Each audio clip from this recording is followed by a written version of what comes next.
حیات الصحابہ، نبی کریم صلی اللہ علیہ وسلم کی پیروی اور اطاعت اور اس کے خلیفوں کی پیروی کے بارے میں حدیث۔ حضرت ابو ہریرہ رضی اللہ تعالیٰ عنہ حضور صلی اللہ علیہ وسلم کا ارشاد نقل کرتے ہیں کہ جس نے میری اطاعت کی اس نے اللہ کی اطاعت کی، جس نے میری نافرمانی کی اس نے اللہ کی نافرمانی کی، اور جس نے میرے امیر کی اطاعت کی اس نے میری اطاعت کی، اور جس نے میری امیر کی نافرمانی کی اس نے میری نافرمانی کی۔ حضرت ابو ہریرہ رضی اللہ تعالیٰ عنہ حضور اقدس صلی اللہ علیہ وسلم کا ارشاد نقل کرتے ہیں کہ میری ساری امت جنت میں داخل ہوگی، لیکن جو انکار کرے گا وہ جنت میں داخل نہیں ہوگا۔ عرض کیا گیا کون انکار کرے گا؟ آپ نے فرمایا جس نے میری اطاعت کی وہ جنت میں داخل ہوگا، جس نے میری نافرمانی کی اس نے انکار کیا۔ حضرت جابر رضی اللہ تعالیٰ عنہ ارشاد فرماتے ہیں کہ کچھ فرشتے نبی کریم صلی اللہ علیہ وسلم کے پاس آئے اور آپ سو رہے تھے۔ ان فرشتوں نے آپس میں کہا کہ تمہارے ساتھی کے لیے ایک مثال ہے، اس مثال کو بیان کرو۔ کچھ فرشتوں نے کہا یہ سو رہے ہیں، کچھ فرشتوں نے کہا ان کی آنکھیں سوتی ہیں اور دل جاگتا رہتا ہے۔ تو فرشتوں نے کہا ان کی مثال اس آدمی جیسی ہے جس نے ایک گھر بنایا اور اس گھر میں کھانے کی ایک دعوت کا انتظام کیا، ایک بلانے والے کو بھیجا، تو جس نے اس بلانے والے کی بات مانی وہ گھر میں داخل ہوا اور اس دعوت میں سے کھایا، اور جس نے اس بلانے والے کی بات نہیں مانی نہ وہ گھر میں داخل ہوا نہ اس دعوت میں سے کچھ کھایا۔ پھر فرشتوں نے کہا اس مثال کا مطلب ان کے سامنے بیان کرو تاکہ یہ سمجھ جائیں۔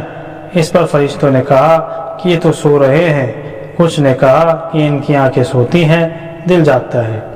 تب فرشتوں نے یہ مطلب بیان کیا کہ وہ جنت گھر ہے اور بلانے والے محمد صلی اللہ علیہ وسلم ہے، اس لیے جس نے محمد صلی اللہ علیہ وسلم کی اطاعت کی اس نے اللہ کی اطاعت کی، اور جس نے محمد صلی اللہ علیہ وسلم کی نافرمانی کی اس نے اللہ کی نافرمانی کی۔ محمد صلی اللہ علیہ وسلم کی وجہ سے لوگوں کی دو قسمیں ہو گئیں، جس نے آپ کی مانی اس نے اللہ کی مانی اور جنت میں جائے گا، جس نے آپ کی نہ مانی اس نے اللہ کی نہ مانی اور وہ جنت میں نہیں جائے گا۔ حضرت ابو موسیٰ اشعری رضی اللہ تعالیٰ عنہ حضور صلی اللہ علیہ وسلم کا ارشاد نقل کرتے ہیں کہ میری اور اس دین کی مثال جس کو دے کر اللہ نے مجھے بھیجا ہے اس آدمی جیسی ہے جو اپنی قوم کے پاس آیا اور کہا کہ یہ میری قوم، میں نے اپنی آنکھوں سے دشمن کی بڑی فوج کو تمہاری اور آتے دیکھا ہے، میں تم کو بے غرض ہو کر ڈرا رہا ہوں، اس لیے یہاں سے بھاگنے میں جلدی کرو جلدی کرو۔ چنانچہ اس کی قوم میں سے کچھ لوگوں نے اس کی بات مان لی، شام ہوتے ہی چلے دیے اور آرام سے چلتے رہے تو وہ بچ گئے۔ اس قوم میں سے کچھ لوگوں نے جھوٹا سمجھا اور وہیں ٹھہرے رہے، تو دشمن کی فوج نے ان پر صبح صبح حملہ کر کے ہلاک کر دیا، ان کو بالکل ختم کر دیا۔ سہم مثال ہے ان لوگوں کی جنہوں نے میری بات مانی اور جو سچا دین میں لے کر آیا اس پر عمل کیا، ان لوگوں کی جنہوں نے میری نافرمانی کی اور جو سچا دین لے کر میں آیا اس کو جھٹلایا۔ حضرت عبداللہ بن عمر رضی اللہ تعالیٰ عنہ حضور صلی اللہ علیہ وسلم کا ارشاد نقل کرتے ہیں کہ جو کچھ بنی اسرائیل پر آیا وہ سب کچھ میری امت پر ضرور آئے گا، اور دونوں بہت ملتے جلتے ہوں گے، جیسے کہ دونوں جوتے ایک دوسرے کے برابر کیے جاتے ہیں، یہاں تک کہ اگر بنی اسرائیل میں سے کسی نے اپنی ماں کا ساتھ کھلم کھلا زنا کیا ہوگا تو میری امت میں بھی ایسا آدمی ہوگا جو اس کام کو کرے گا۔ بنی اسرائیل 72 فرقوں میں بڑھ گئے تھے، میری امت 73 فرقوں میں بڑھ جائے گی، پھر ایک فرقے کے علاوہ باقی تمام فرقے جہنم میں جائیں گے۔ صحابہ اکرام رضی اللہ عنہ نے عرض کیا اے اللہ کے رسول صلی اللہ علیہ وسلم وہ فرقہ کون سا ہوگا؟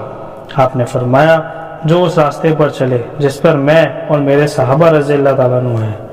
حضرت ارباز بن ساریہ رضی اللہ عنہ فرماتے ہیں کہ ایک دن حضور صلی اللہ علیہ وسلم نے ہمیں نماز پڑھائی اور پھر اپنے نورانی چہرے کے ساتھ ہم لوگوں کی اور متوجہ ہوئے اور ایسا اسرا بھرا واز بیان فرمایا کہ جس سے آنکھوں سے آنسو جاری ہو گئے اور دل کانپ گئے۔ ایک آدمی نے عرض کیا اللہ کے رسول صلی اللہ علیہ وسلم آپ کا یہ واز ایسا معلوم ہوا جیسے کہ جانے والے کا آخری واز ہوا کرتا ہے، اس لیے آپ ہمیں کن خاص باتوں کی تاکید فرماتے ہیں؟ آپ نے فرمایا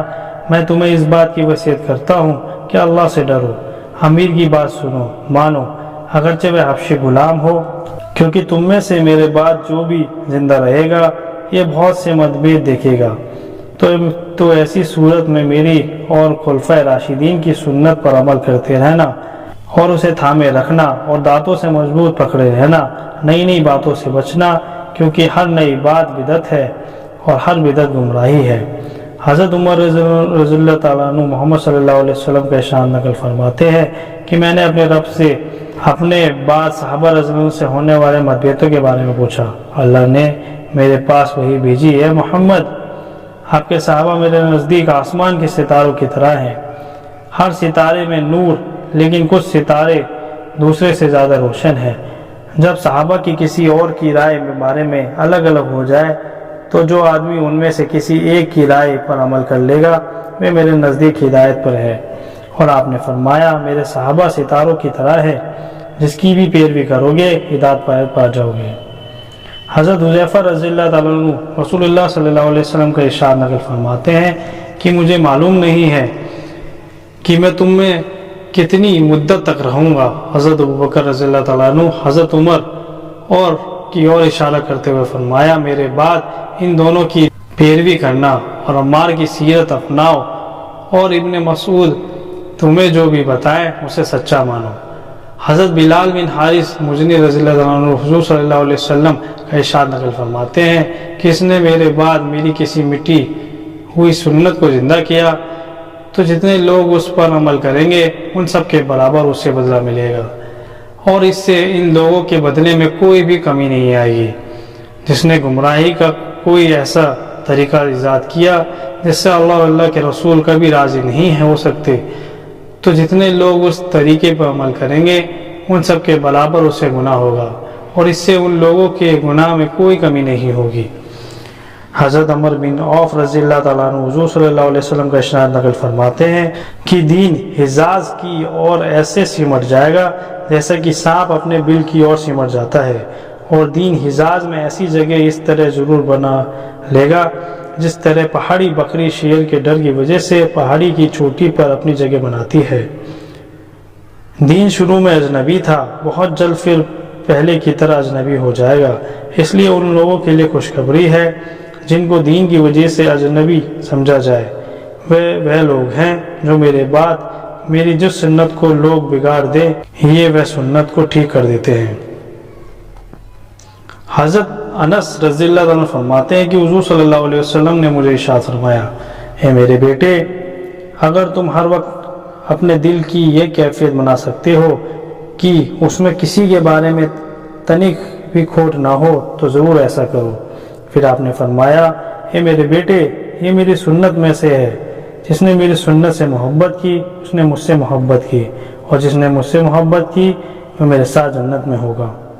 हज़रत इब्ने अब्बास रज़ियल्लाहु ताला अन्हु हुज़ूर सल्लल्लाहु अलैहि वसल्लम का इरशाद नकल करते हैं कि मेरी उम्मत के बिगड़ने के वक्त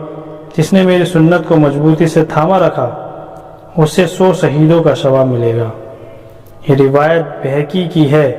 कि तरबानी में यह रिवायत हज़रत अबू हुरैरा रज़ियल्लाहु अन्हु से रिवायत है कि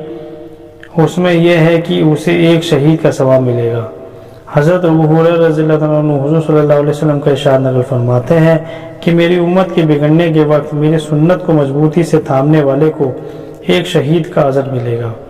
हज़रत अबू हुरैरा रज़ियल्लाहु अन्हु हुज़ूर सल्लल्लाहु अलैहि वसल्लम का इरशाद नकल फरमाते हैं कि मेरी उम्मत के इख्तिलाफ के वक्त मेरी सुन्नत को मजबूती के साथ थामने वाले मैं चिंगारी लेने वाले की तरह होगा। हज़रत अनस रज़ियल्लाहु अन्हु हुज़ूर सल्लल्लाहु अलैहि वसल्लम का इरशाद नकल फरमाते हैं कि जो मेरी सुन्नत से मुंह मोड़े उसका मुझसे कोई ताल्लुक़ नहीं। ये रिवायत मुस्लिम की है और इब्ने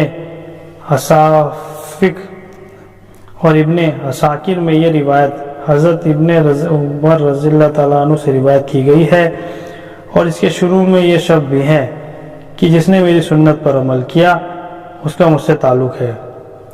हज़रत आयशा रज़ियल्लाहु ताला अन्हा हुज़ूर सल्लल्लाहु अलैहि वसल्लम का इरशाद नकल फरमाते हैं कि जिसने मेरी सुन्नत को मजबूती से थामा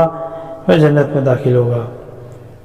हज़रत अनस रज़ियल्लाहु ताला अन्हु हुज़ूर सल्लल्लाहु अलैहि वसल्लम से रिवायत करते हैं कि जिसने मेरी सुन्नत को ज़िंदा किया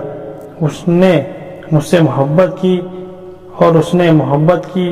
और मेरे साथ जन्नत में होगा।